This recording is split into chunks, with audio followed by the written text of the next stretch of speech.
Gloire au Père, au Fils et au Saint-Esprit, comme il était au commencement, ainsi il est maintenant, il en sera toujours de même jusqu'à l'éternité. Amen. Jéhovah, Jésus-Christ, Saint-Michel, ô Dieu vivant, l'Éternel, le Dieu de gloire, nous te disons merci, toi qui nous as donné la vie et qui nous permet présentement d'élever la voix vers toi pour participer, Seigneur, à cet enseignement. Nous te prions de te souvenir de ton alliance contractée au moyen de ton sang, le sang mêlé d'eau, afin de manifester le Saint-Esprit sur nous, qu'il prenne le contrôle de nos corps, de nos âmes, de nos esprits, qui nous dirige dans la voie juste et droite, pour la gloire du Père, au nom de Jésus-Christ. Amen, Amen, Amen, au nom de notre Seigneur Jésus-Christ. Alléluia, Alléluia, Alléluia, que la paix et la grâce du Seigneur Jésus-Christ demeurent en tout un chacun. Ce dimanche, le siège international a programmé pour nous les deux textes suivants. Dans l'Ancien Testament, nous avons le livre de Proverbes en son chapitre 11, le verset 23 au verset 31. Et dans le Nouveau Testament, nous avons l'évangile de Matthieu en son chapitre 6, le verset 19 jusqu'au verset 21. Alors, ces deux lectures nous font ressortir une observation du sage Salomon et une révélation du Seigneur Jésus-Christ dans son texte. Nous verrons donc dans l'observation du roi Salomon l'épargne et dans la révélation du Seigneur Jésus-Christ la thésaurisation des biens. Ainsi, dans la première lecture au verset 24 au verset 26, l'épargne est bien mise en évidence, alors que dans la deuxième lecture au verset 19 jusqu'au verset 20, nous voyons très bien la thésaurisation des avoirs d'un chrétien. C'est pourquoi nous aurons pour enseignement aujourd'hui savoir épargner et faire fructifier ses avoirs en toute sécurité. Le texte de 1 Thessaloniciens chapitre 4, le verset 10 au verset 12, nous fait ressortir l'ordonnance apostolique qui nous dit que Dieu veut que nous puissions mener des moments tranquilles et que nous puissions nous occuper de nos propres affaires, à travailler de nos mains, à nous conduire honnêtement envers les gens du dehors, afin que nous n'ayons besoin de personne. Ainsi, nous allons voir ressortir des deux textes 4 principes qui contribuent à l'épargne et à la fructification des avoirs en toute sécurité. Quels sont donc ces principes? Le premier, tiré du verset 24 de la première lecture, il s'agit de savoir faire usage de modération lors de l'épargne. Le verset dit ceci: pas de l'excès. Celui qui épargne avec excès, il interdit l'excès. Il n'interdit pas l'épargne, mais ce qui est interdit, c'est l'excès. D'où le fait de nous avons dit tout à l'heure d'user de modération dans l'épargne. Le livre de Proverbes chapitre 23, le verset 21 dit que celui qui se livre avec excès dans l'épargne s'appauvrit.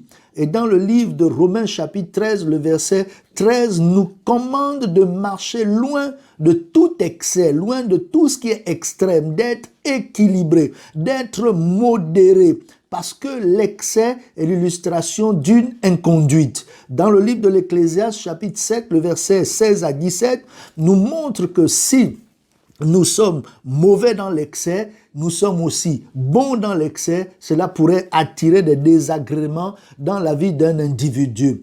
La modération, c'est même l'expression de la justice, c'est l'équilibre, c'est aussi l'expression de la maîtrise de soi. C'est pourquoi Luc chapitre 1, le verset 75 nous fait ressortir la volonté de Dieu quant aux croyants, celle qui consiste à marcher dans la justice. Et nous avons même des cantiques qui rappellent cela, d'être dans la justice, de marcher dans la justice, alors que Galates chapitre 5, le verset 25 nous parle de la maîtrise de soi comme un fruit de l'esprit. Par conséquent, on ne peut pas avoir cette maîtrise de soi. Il faudrait que ce soit l'Esprit qui enfante cette maîtrise-là. Nous devons donc avoir l'Esprit de Dieu en nous pour que cet Esprit étant actif puisse enfanter la maîtrise en nous, que le Seigneur veuille nous assister et nous bénir. Le deuxième principe, il est tiré du verset 25, il s'agit de faire l'épargne sans pour autant mettre en oubli la réalité de la loi du donner et du recevoir. En effet, dans 1 Roi chapitre 17, le verset 9 à 15, nous voyons le prophète Élie qui, sous l'ordre du Saint-Esprit, s'est retrouvé chez la veuve de Sarepta.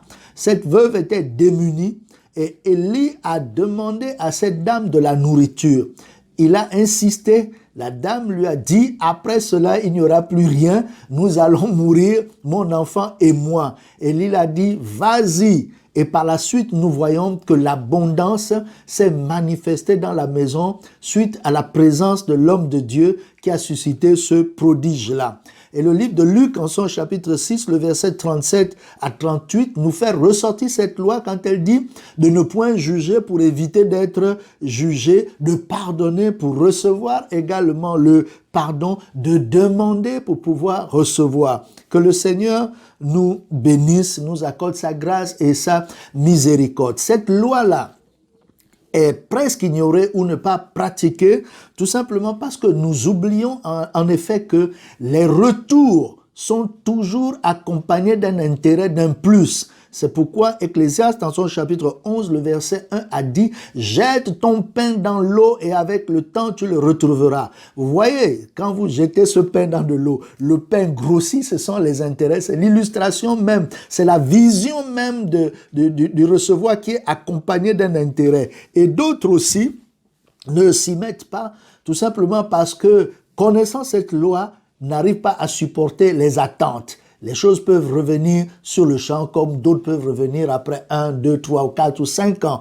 Mais l'Écriture a dit d'être patient dans le livre de Jacques chapitre 5, le verset 8. Et il nous a dit aussi qu'il y a un temps pour toutes choses. La loi de la périodicité est bien établie. Ne pensons pas que après avoir fait une donation, dans les 3 jours, la chose peut arriver. Si Dieu le veut, cela pourrait arriver, mais il faut aussi respecter cette loi de périodicité-là.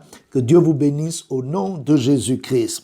Troisième principe qui est tiré de la deuxième lecture, en son verset 20, il nous dit de savoir thésauriser ses avoirs dans les cieux. Comment est-ce qu'on pourra thésauriser les avoirs dans les cieux alors que nous savons que les cieux sont spirituels, c'est une matière intangible, alors que les avoirs sont totalement matériels. Luc chapitre 12, verset 33 et Luc chapitre 18, le verset 22 nous demande de nous livrer à l'aumône et cela fera en sorte que nos trésors soient en sécurité dans les cieux. Et 1 Timothée chapitre 6, le verset 12 à 19 nous a dit de nous livrer à la générosité, aux libéralités, ce qui fera en sorte que nous aurions par conséquent des trésors dans les cieux. Que le Seigneur nous bénisse, nous assiste. Il faut comprendre que ce principe-là est basé sur le fait que nous investissons vers les personnes qui ne peuvent pas nous rendre cela. Et quand on le fait, l'Écriture nous a dit dans Proverbes chapitre 19, le verset 17, que celui qui a pitié du pauvre prête à Dieu qui le rendra selon ses œuvres. Et Philippiens chapitre 4, le verset 18 à 19 nous a dit que c'est un sacrifice de bonne odeur que Dieu accepte et par conséquent, il pourvoira à tous nos besoins. Que Dieu vous bénisse. Le quatrième principe, c'est savoir thésauriser ses avoirs dans le cœur. Et cela est donné dans le verset 21.